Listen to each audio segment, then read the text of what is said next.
Hey guys, welcome back to the channel. Sorry, there's been no walking videos for quite a while. I've had about a month off as the cost of living crisis really bites. I wasn't able to afford to put my car into the garage. I have done now. It had a broken wishbone and needed a new tyre, so that's been done. I haven't had a car for all that time, not been able to get on the trail. So the best I could do was my Garmin video last time. And this video, advice for solo hikers. Why am I making this video? It's a good question. Solo hiking I've been doing for quite a while. Ever since I started out hiking with a bunch of guys, which I enjoyed, don't get me wrong. But I quickly began to realise that we were all walking at different levels and different abilities. And some of us were walking who didn't really want to be walking. So we kind of grew apart. It made the walks difficult. And I did my first sort of solo hike on the Guild Wheel. I did 21 miles and it was difficult, I won't lie, but I suddenly realised this was my preferred way of enjoying the outdoors, where I could be autonomous, I could enjoy peace and quiet, I could do what I want when I want, and then that opened the door for the videos that I do now. The downsides are obviously you're going to get lonely from time to time. You're not really going to be able to share these experiences with friends and family apart from photographs and videos, which they probably won't understand because they weren't there. Some adventures you do just have to experience. So although I get on the one hand the payoff of enjoying this lifestyle of going to the cafe whenever I want and having a break whenever I want and walking at the speed that I'm comfortable walking with, there are some small minor downsides. In my opinion, they're not really that important. We can get over them. So I want to give some advice that I've learned over the years. Maybe you're considering beginning solo hiking, or perhaps you're a solo hiker and you're just looking to tweak how you do things. And there's just some things I want you to think about. Because you're on your own, really, it's all about the planning. I learned this early on. I've nobody to fall back on. I've nobody else to navigate for me. I've nobody else to motivate me. So I really do need to get to the lab and spend a lot of time planning. First of all, I need to plan my route. I won't go into that again. There's plenty of other videos I've covered, and most of my videos I talk about route planning. You should be planning your route meticulously. You should know what to expect elevation-wise, what's on the trail, where you could stop to get a drink and a coffee. You start your end, where your car park's going to be. You really want to break all of this down, and that's where the freedom comes in. And people think that, oh well, planning is going to spoil the spontaneity of the trip. No. Meticulous planning means you can thoroughly enjoy the trip when you're on it. The more work you do at home, the less work you'll do on the trail. So when I get onto a trail, you'll see in the video, I'm not spending time on the map. I'm not struggling working out where I'm going. I've got the GPS, I've got the map, I've got the route in my head. I've spent a lot of time looking at this route. I'm well aware of what's coming up. So plan. Your kit needs to be planned for solo hiking. You need to make sure that your backpack, again, these are things I've covered before, that your backpack has everything you need personally, which includes your first aid kit, enough water for the trip, food for the trip, things that you feel that you personally need. That needs to have a lot of care taken over it. And then you need to be mentally prepared. And I said earlier, the downside to solo hiking is it's all on you. There's no group motivating you, encouraging you to keep going, telling you, having a laugh, joking, getting you up that last hill. It's all on you. So mentally, you do need to spend a lot of time on the trail by yourself. You need to be a person who's comfortable in their own space. Doesn't necessarily need to be on social media all the time, talking to people all the time. That you're solidly mentally prepared to be on your own for extended periods of time. So don't underestimate that aspect of it. And obviously, as we move into doing solo hiking, there is a danger factor. And one of the things that is always stressed by hikers is making sure somebody knows the route you're taking. So it's very important to leave a map behind with someone who's competent. And a lot of people get this wrong. They leave this with Granny. So when you're overdue and out of contact, Granny then starts to worry, and she's not really capable of offering you any help whatsoever. You need to make sure that you give it to someone who's competent, who can drive, who can navigate while driving, who can come and get you when you're out of contact, you haven't reported in. And if not, then can inform the emergency services and help in that way. So you need to make sure that your route, your car park, your start time, your finish time, when you expect to return home, is available. It can be written down and just given to that person, and ask them to say, well, if I don't ring you when I'm on my way home, or if I don't ring you when I get home, please, take this sort of action. That's important. I mean, that's important for group hikers as well as solo, but definitely for solo hikers. And there's other ways that you can make sure you're doubly safe. All that information can go on your answering machine on your mobile phone. A lot of people now will re-record the answering machine, so when the battery dies on the phone and they're out of contact, the person can ring you, and then the answering machine will feed back that same information, your start, your finish, your times, and then that information is also available. And there's also things on your phone you can use. I use Life 360, which allows my family members that I can invite into a small group to watch live where I am on a map, and it will then tell them if I've been static, if say I've not moved from a particular location for quite a while, or they can see that I'm driving home or something like that.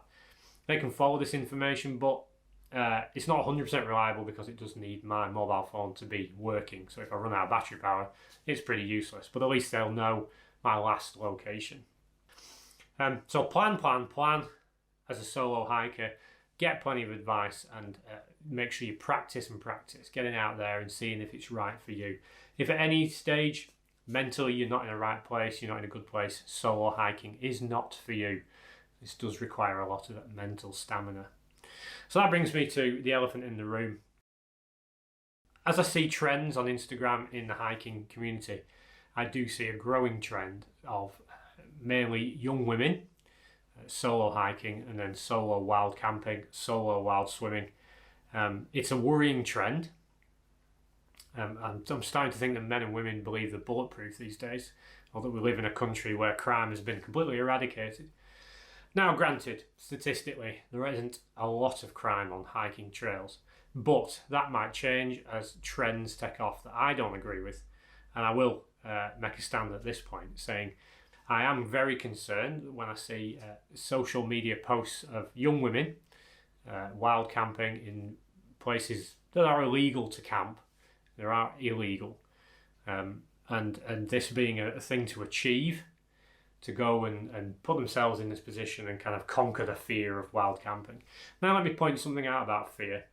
Fear is not a bad thing. It's there for a reason. Fear is to warn you that something you're doing is risky and or dangerous.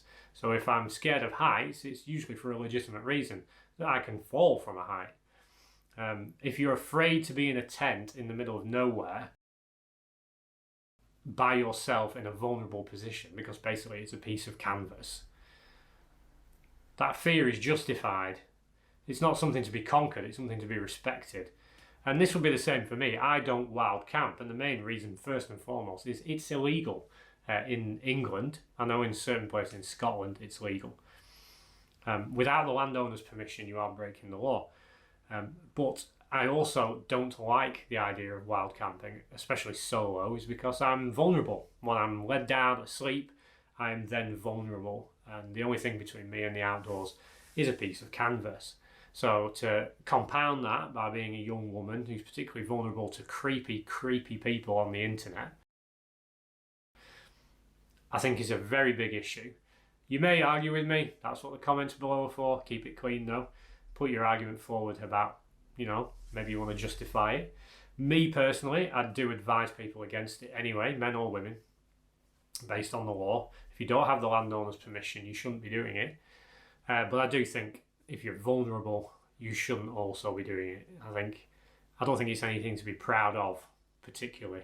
Yeah, I might lose a few subscribers for saying that. I want you to go out into the outdoors and enjoy it and be safe. And there are times when I've really gambled with my own safety very irresponsibly, and I'm coming to you from that humble position of saying I'm just as guilty, putting myself in harm's way. At the end of the day, I'm a father and a husband. Putting my life at risk unnecessarily is foolish, it's sinful. So yeah, I've done that and I've repented of it. So I would encourage people who are getting involved in this trend, especially the wild swimming, swimming in bodies of water that are dangerous. Yeah, there's a lot of fun, and I hate to be the killjoy, but on the other hand, these things are just dangerous trends, and to see women posting live where they are, what they're doing, what they're planning on doing, and even at times inviting strangers to come along, it's just a recipe for disaster. This is not a crime-free country. It's a creepy and dangerous world that we live in. It is broken, and I fear every time I pick up a newspaper and see a story of a hiker who died or someone who was attacked, it bothers me. So I sorry if you disagree with me. Please feel free to say below. Just take it on board and make your own decision on that. And at the end of the day, I want to finish on a positive note. I thoroughly enjoy solo camping at a legitimate campsite because I can relax when I'm surrounded by people. Ironically, solo walked the whole way to then be surrounded by people. But there have been some great campsites I've stopped at, and I felt confident that I could relax and enjoy the experience without any thinking, you know, oh, this would be better if I was in the woods in the middle of nowhere. Again, I've done it. I've done it in the past and repented of it. I didn't get the enjoyment or the, you know, comfort that I do now. So I would encourage you, when you're planning your route, just look for a good campsite. So I want to end on a high, like I said, and I want you to enjoy it. The positives for me are you can really spend some time just in your own head, clearing your thoughts, meditating in the true sense, spending time thinking things through, getting that peace and quiet of a solo trek without having to worry about keeping the rest of your team happy. You can enjoy peace and quiet. You can just enjoy being in the outdoors. So I would encourage you to do that. So remember what I said. Plan more than you would in a group hike. Make sure you've got emergency contact details with someone who's competent. Make sure you've got your kit planned. Your kit's right for you as a solo hiker.